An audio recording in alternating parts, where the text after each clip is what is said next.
Hello and welcome. I'm Moyra Mackie and I help leaders and teams to work with courage, commitment and creativity. The whole point of what I do is to nurture quality conversations at work to hopefully help people live and work more meaningfully and achieve the kind of success that they want to. And I'm delighted to be talking to someone else today who shares these kind of goals. This is John Stepper. And I've known him for several years now, and he is the author of the book Working Out Loud. I was very lucky to read an early draft. You were the first one. I feel very privileged. And John has been helping individuals and teams to work out loud. And he has formed a concept, a group, peer support group concept, where people meet for 12 weeks at a time and work out loud. And I've experienced that for myself, and we're about to work together on the circles. So I want to hand over to John and say welcome, and perhaps first of all just maybe define for people who haven't heard the term working out loud what it is. Okay, Moira, thank you. This is just it's always a treat to talk to you, and to do it on video. We'll see how this goes. Working out loud, it's a very simple concept. It's just the conventional wisdom about relationships combined with modern ways to reach and engage people, right? You could think of Dale Carnegie meets the internet.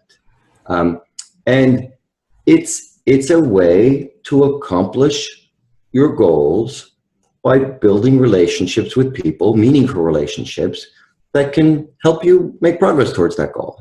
And the key, and you mentioned working out loud circles, the thing that's new isn't so much the concepts, which we'll go into detail in a bit, but it's this idea of how do you actually help people practice it? How do you help them change behavior and develop a mindset that can help them develop these kinds of relationships? And that's what we'll talk about today, and that's what we're trying to spread, is that kind of practice. And so how do you make that habit stick? Because that's obviously one of the areas of work that I've got with people. How do we move from where we are now to something else that we want to achieve? Right. So, well, to be clear, I failed a bunch of times. The way I got into this was I was working in a big company. I introduced an enterprise social network, and I thought, man, this is going to change everything. This is like the internet at work. People can take control of their reputation. They can access anybody in the company. They can make their work visible. And while that was all true, what I saw, painfully so, was that very few people did that, or comfortable doing it, or knew how to do it. And so over time, I saw this less and less as a technology problem or challenge. It was a behavior challenge, which is how could I help people to feel more comfortable, feel that this was more purposeful and meaningful, to work differently. And that's how I made that shift. And what it turns out is the way to develop any habit is just small steps practiced over time with feedback and peer support. Like, that's really it. And the circles encode that, if you will, in a very lightweight, simple practice. Okay. And when you first started the circles, were you working with individuals or were you working within a team's organizational setting? Right. I started by coaching people on the phone. So I'm not a coach like you. Like, you've gone through training and are certified and have a high degree of mastery. I would just talk to people. And what I saw was how the small steps practiced over time. We would talk for an hour a week. We would try different things each week, slowly building on each other. And that showed me just how empowering it was, but it wasn't scalable, because I didn't want to be, or couldn't be, the guy who would always be on the phone with a person like a therapist or a coach. And at the time I had read Lean In. They had Lean In circles, and there are mastermind groups. There are many, many different peer support structures. So I adopted and adapted that for Working Out Loud. And I wrote a first version of guides, and then another one, and another one, so that now we meet for an hour a week as a group of 4 to 5 people. for 12 weeks. And there's a simple few-page guide that tells you what to do each week, small steps, practiced over time. And for many people, even in that first week where they voice a goal that they care about, it gives them the confidence and almost the permission to take a step towards something that they may not have voiced before. And even that first week can be quite powerful for some people, and empowering. So that motivates them and enables them to take the next step and the next one. I can vouch for that, really, having gone through my first circle myself. We were all independent. We weren't working for the same organization or anything like that. And that first week where you do state your goal out loud and then you get other people to try and help you, it was that moment of vulnerability about, will they laugh at me? Will they think I'm silly at this? But that in itself was really empowering, as you said, and we all got a tremendous amount out of it as individuals. And obviously I'm a huge fan. I'm just wondering, talk to me more about how it helps organizations, about how teams can do it, because obviously we were all disparate individuals working in a circle. Right. So, earlier this summer, I was in Germany for 2 weeks, and I got a chance to see 7 companies while I was there. And what struck me about seeing that many companies in a short period of time was how they all kind of said the same thing. We need to cross silos. We need to be more collaborative, more agile, more open. We need to leverage digital tools. We want and need to have people feel better about working here, be more engaged, right? So all of these words that are good and familiar, and yet very few of them could give you how they were going to do that, right? So they may have had the kind of business imperative for change, and most of them had some kind of technology that made it easier to share information and connect with people. But one company, Bosch, referred to working out loud circles as the missing piece, which is, how do you help people change behavior? How do you have them, because we're all busy, right? We're all busy, we're all fully allocated. There's lots of stuff at work that really almost systematically prevents you from feeling good about it or changing. And so the circles are a very lightweight, scalable way to have people develop what's just a 21st century skill. Bosch just calls it a guided mastery program for collaboration and networking. That's all it is. And so to answer your question, in organizations, number one, it's a efficient and effective way to help people develop a skill that every company wants you to have. You have a goal, find people related to that goal, build relationships with them so you can access information, possibilities, innovations, and potential collaboration opportunities. Every company, every organization wants you to have that skill. And now, having worked with some of those companies, we're adapting the practice further so that groups that do have a shared goal can apply the same practice towards that common goal. And we're going to see that over and over over this year and next, where we continue to kind of adapt and customize what I've written in the guides and working out loud in general for different contexts, different environments, different cultures. And I'm just going to play devil's advocate for a minute and say, how is this different from some of the change programs that you and I have both encountered over our years, me as an external consultant and you in a big organization? How does this differ? I think that 2 ways. First is that we don't teach you what you're supposed to do.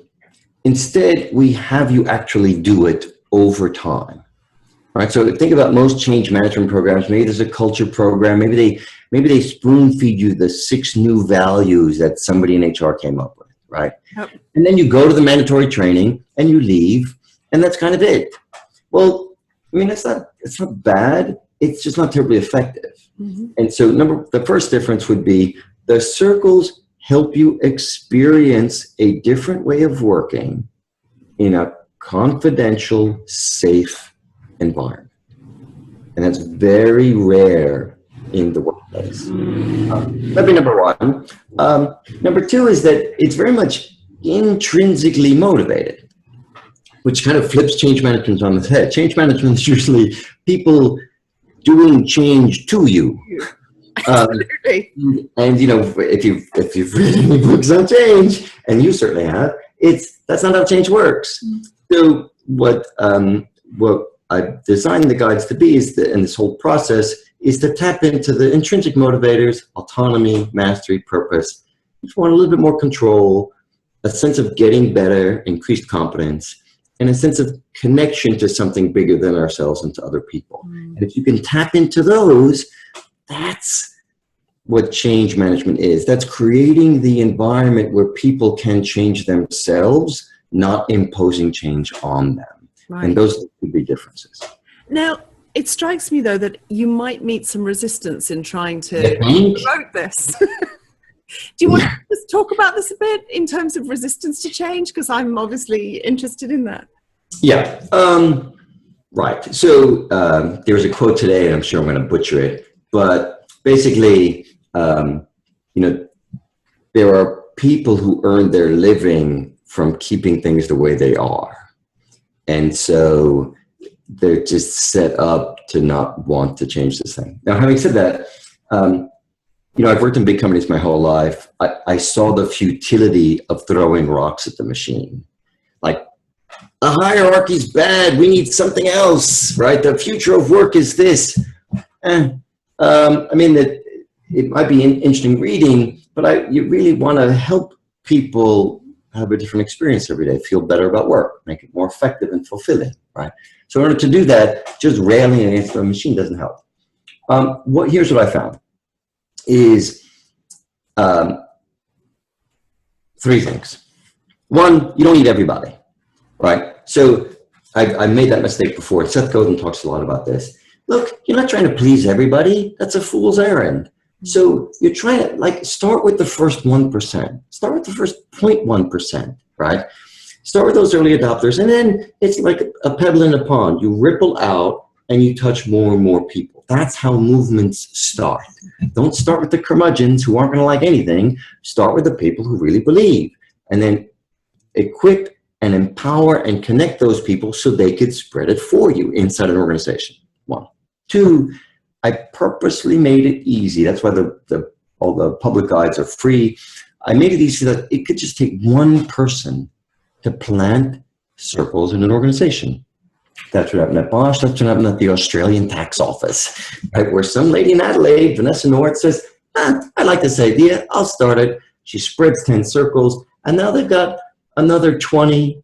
And now at some point they'll have 600, 1,000 people, and so on. And the third piece is, once you do that, once you've planted that seed, you nurture it, now you've made it a lot easier for people in HR or elsewhere to say, hey, that's interesting. That's not some risky new program. That's something that we already can see and touch and haven't spent a nickel on.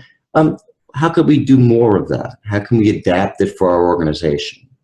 And that made change a lot friendly. Instead of a threat to them, we've designed it in such a way that it's easy to do cheap, free experiments. Anybody could start it.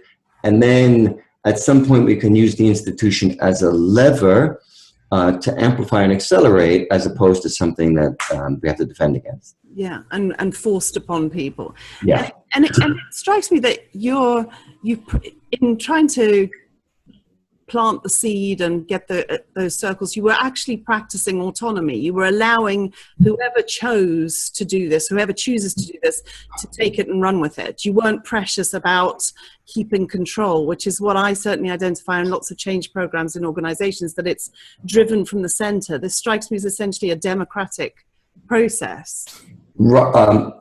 Ideally, yes. And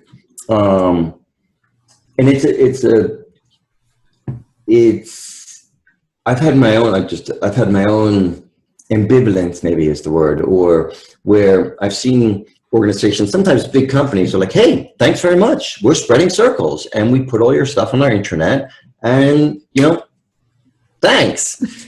And I had to, and at first, my first reaction was like, well, but what if they do it wrong? Or I'm not involved. Like, what if people don't like it? And I haven't had a chance to fix it, you know, all of that, like dissonance in my head. And also like, hey, is that okay that these big companies are using my stuff for free? And the short answer is, yeah, that's exactly what I want. Because for every 20 big companies or organizations of a kind that plant these seeds, I want those seeds to be in every place. And sure, some of them might want extra help and they'll call me.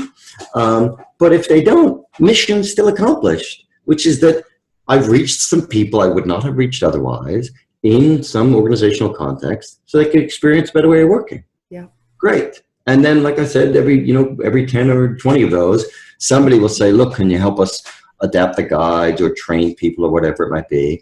And having done this now for a few years, that's how it's working out. So I'm very happy that it is democratic and easy to spread and easy to start because it's a big world. There are plenty of people, plenty of potential customers, and the more people that can start it, the better.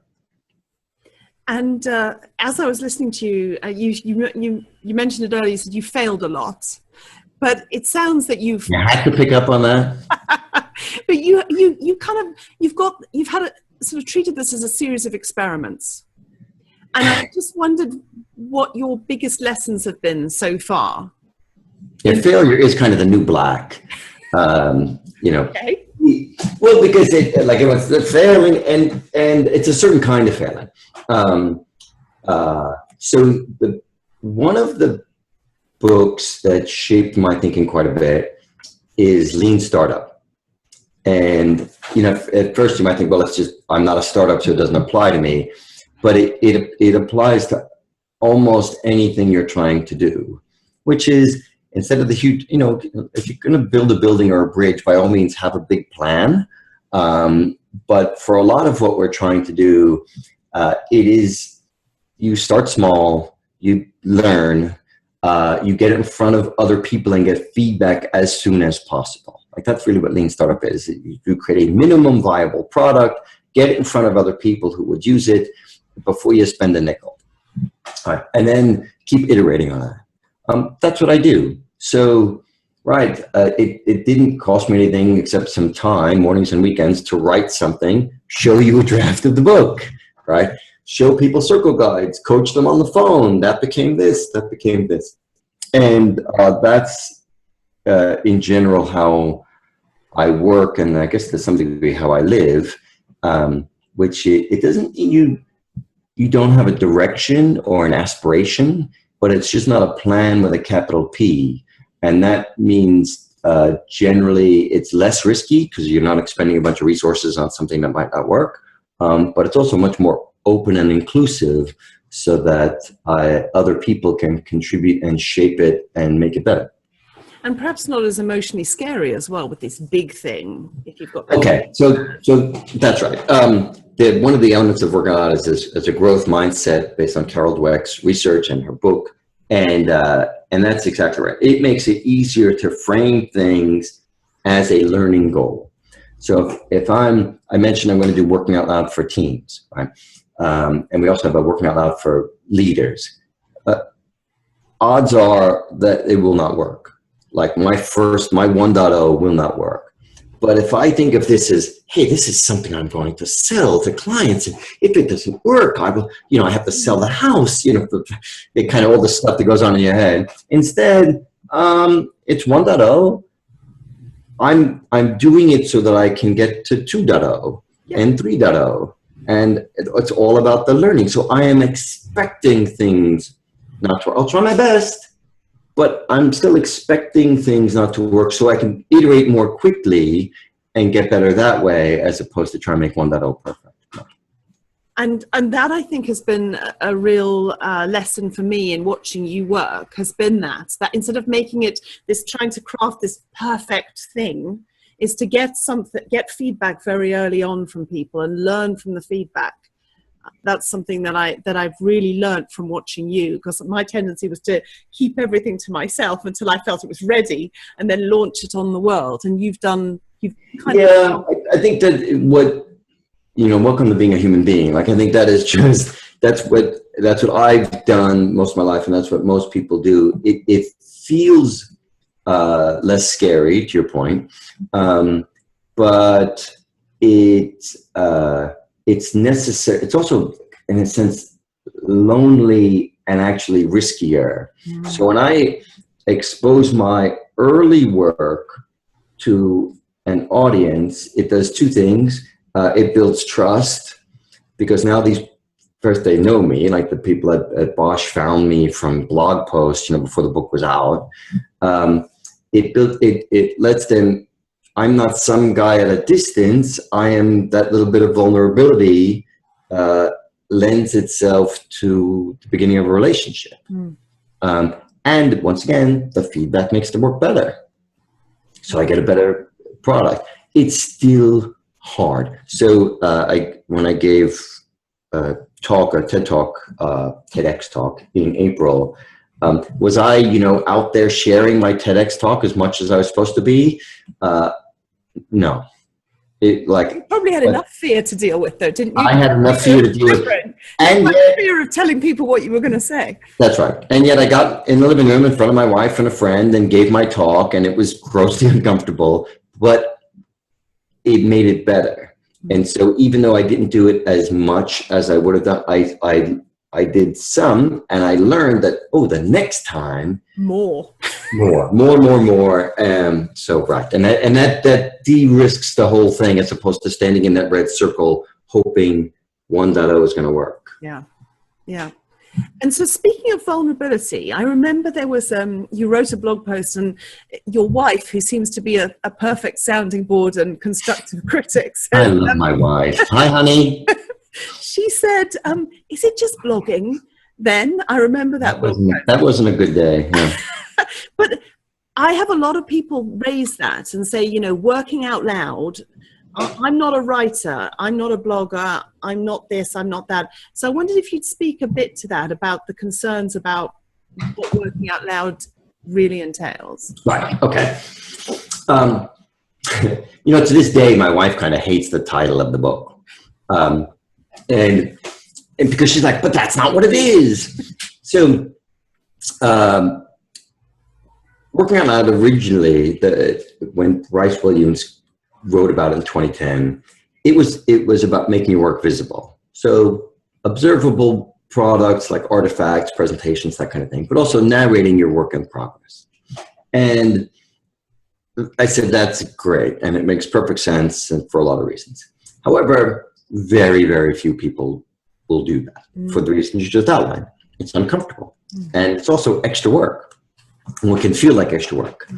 And it tends to be kind of technology focused, like you should write a blog like that. And you're like, well, what? No, like even people who blog don't keep blogging, right? So it's not sustainable. So over time, I flipped it a bit to make it visible. Work isn't the headline, relationships are the headline, because we're people, and people are wired for relationships. And then the way to build relationships is based on generosity, which still has a payback to you over the course of your network, because we're wired for reciprocity, and so on. Invisible work was just one of the ways that you could contribute to other people. So it amplifies who you are and expands your set of contribution, extends your reach, all of that. Now, is it just blogging? So I stuck with the title and that phrase for a couple of reasons. One, I like this idea that it's purposeful, right? That's what orients my activity. It doesn't have to be my big life purpose, right? It doesn't have to be my passion. It could just be I'm getting better at a hobby. But it's enough of a goal that it orients who's in my network, who am I trying to deepen relationships with, And what kinds of contributions am I making? This way, I'm not just all over the place. I'm not just having coffee with everybody. I'm not just on every social media channel doing a thing. I'm not just busy, right? It's purposeful, and I flip it that way. And also, I like the idea that working is in the title because we all work. And it feels, instead of, oh, I'm too busy for this other thing, like I will invest in myself and my happiness and my life when I have time, which is never. No. I want people to experience these behaviors at work. And if I could do that, one, they're spending a lot of time at work. Two, it can make workplaces better. So much of your day will actually feel better. And three, it can make workplaces more effective. So there's a commercial benefit, which makes the whole movement more sustainable. So is it just blogging? No. You can work out loud over coffee and email. It's just, what am I trying to accomplish? Which is typically some kind of learning goal, exploratory goal, improvement goal. Who's related to that goal? And how can I contribute to them to deepen our relationship? And then the guides just walk you through steps to do that. And I think that the big key in there is the purposeful nature of it. There's something mindful about it. There's something, instead of just having coffee with people, it's who am I having coffee with and why am I having coffee with them and what can I offer them rather than what do I want? Right. If I did one thing I'm particularly happy is not the correct word, we're proud, but empathy and generosity are woven through the guides in this practice. But if you tell people, look, I'm going to give you, if I wrote a book on empathy and generosity, right? Like, who's going to buy it? Who's going to get training on empathy and generosity? No, you want to help people experience the benefits of empathy and generosity, which have been written about for thousands of years, but in the service of something that is intrinsically motivating to them. And empathy and generosity aren't necessarily, they don't light up those big three intrinsic motivators of autonomy, mastery, and purpose. So I appeal to those first. Here's a goal. You decide what the goal is. You decide who's on your list of relationships. You decide what contributions to make. And you'll get better at whatever your goal is from that network, back to lean startup and all of that. And then your sense of connection with your circle and then with your expanded network gives you, appeals to that motivation of purpose. Does that make sense? It does. It does. Well, it does to me. And I'm wondering if it makes sense to people that are watching or listening to this, if they are still with us at this point. God bless them. Thank you. Thank you for staying with us. Would be, if they want to get started now, what should they do? What could they do to start working out loud? Right. The simplest thing to do, you go to workoutloud.com. There's a section that says for you, and the circle guides are all there. And they're actually in English and German. Somebody, Julia Pflug from Continental, was nice enough to translate them in German. Now some people just do that. And that's how they get started. They download guides, they take 3 or 4 other people, they form a circle. So it's meant to be that easy. If you read the book, it helps, but you don't have to. The guides can stand on their own. Some people will want more help, and particularly people inside organizations, just send me email. So there's a bunch of ways to contact me on the website, Twitter and email and LinkedIn and all of those. I'm always amazed at how reluctant people are to press that little button. It's as if, I'm the man behind the curtain. It's like, look, I'm just the guy living in New York City. Please contact me. I am happy to help you. Just this morning I was on the phone with a great group called the Brandon Trust in the UK, and they help people with autism. And they were interested in how they could work out loud to build their purposeful networks with other organizations, but also internally. And they found me online, and they just hit a button and said, mention working out loud, and we got on the phone, and now we're actually going to collaborate on something. Great, right? Everybody wins. And so if you want to get started, by all means, you could just do it on your own, download guides, get 3 or 4 other people and get going. But if you have a question or you're not sure how it might apply to your group, you send me an email. I'm happy to help you. The power of simple connection. Right? Yeah. And so what about plans for the next year, John? An awful lot's happened over the last year. What about plans going forward? Plans with a lowercase p. Absolutely. Right. So, but here's the direction I want to head. So I've for those who know me, I've worked in big companies my entire life. And in May, I started my own company, which is called Ikigai. And it's in the last chapter of the book, but it's a Japanese word. My wife's Japanese. It's a Japanese word for a reason to get up in the morning. And I want to help people tap into that. And I want to help organizations create an environment that helps people tap into that. So everybody is bringing that kind of feeling to the workplace. And what I've started is to take what's been public and kind of a movement that just kind of spread on its own. And I want to help organizations adapt it specifically for them so they can go even further, so that we can reach even more people. And I think what I hope to do over the next year, maybe 5 years, maybe 10 years, is keep iterating, keep experimenting so I can find more ways to reach more people. And you can imagine if you go to use public guides, for some people that's great. But others, if they're sitting in, I don't know, the latest circle is in Sri Lanka. If you're sitting in Sri Lanka and you work in a company, that it might be too much to talk about Twitter or talk about goals that are unfamiliar to you. And so you'd want guides that are written for your company and your culture and the tools that you have. And that's what I'll be doing for for-profit groups, for nonprofits, hopefully as well. Just the overall theme is helping people relate to each other and inside organizations, in doing it in such a way that makes work more effective and fulfilling. And if I could do that, then it's my little dent in the universe, again, as Seth Godin would say. Yeah, yeah. So before we close, there was one. Wait, it's over? We can carry on. It feels like 5 minutes. It's just flew by. I love talking to you. I love talking to you too. Okay, here we go.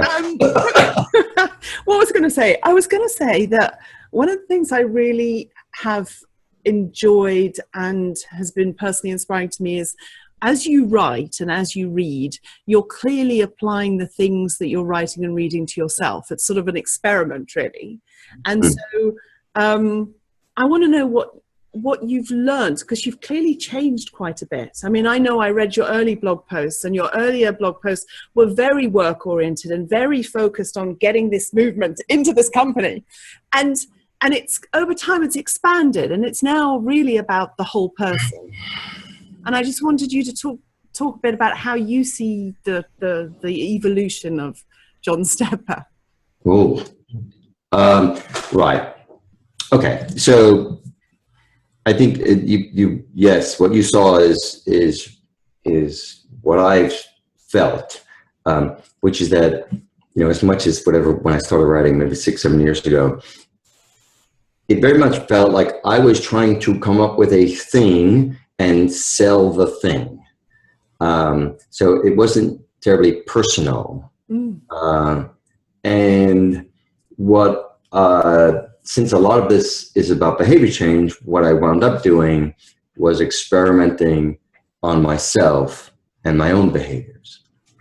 And, along with, so some of the reading I do is about teams and productivity and collaboration, but some of it's also about, one of my favorite authors is Pema Chodron, who I know you know, but is about how to be more mindful and empathetic, how to see our lives as connected to nature, to each other, and how to be our whole self, how to be just mindful of who we are, all of that. So what I've experimented with, whether it's becoming vegetarian or learning piano or just not yelling at my son. All of those things turn out to in some way relate to this broader narrative of changing any behavior, developing any new habit, relating to other people, but in a way that feels genuine and authentic, and that you're comfortable with yourself. So, because you got to be comfortable with yourself before you're comfortable with other people. So those other elements, you're right. Over time, I've woven them into this practice.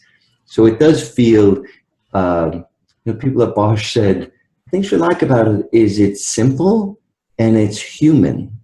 And I love that they use that word human about, working out loud, which could easily have gone some other direction.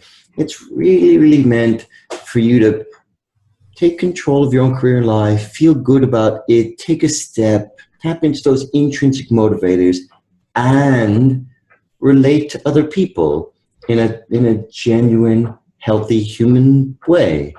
Boy, again, if we could spread those kind of behaviors, we'd be happier. Yeah. Yeah, a more human workplace is what we could all do with. We spend so much time at work, don't we? Yeah, I have to. So you mentioned my wife. One quick story was that